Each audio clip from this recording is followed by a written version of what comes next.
Data center in space is much easier than people may think. I mean, SpaceX at this point has 10,000 satellites in orbit right now.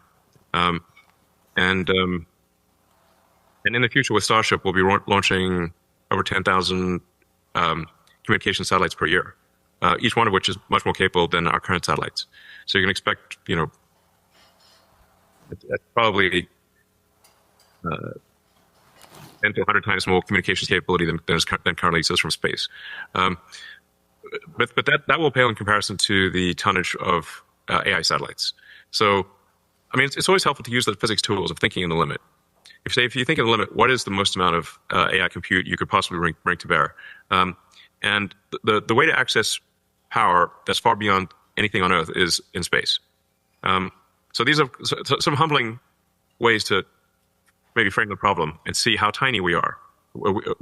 Here on Earth, we are like microbes on a dust mote compared to the sun.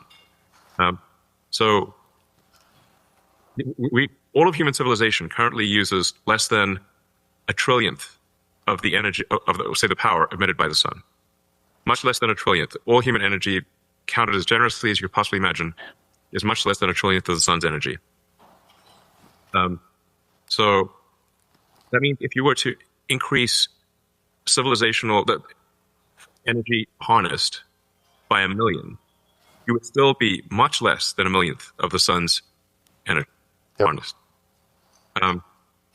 So, and another way to think about it is because people sometimes say, "What about this form of power generation or that form of power generation?" I'm like, everything is irrelevant compared to the sun. The sun is 99.8% of mass in the solar system.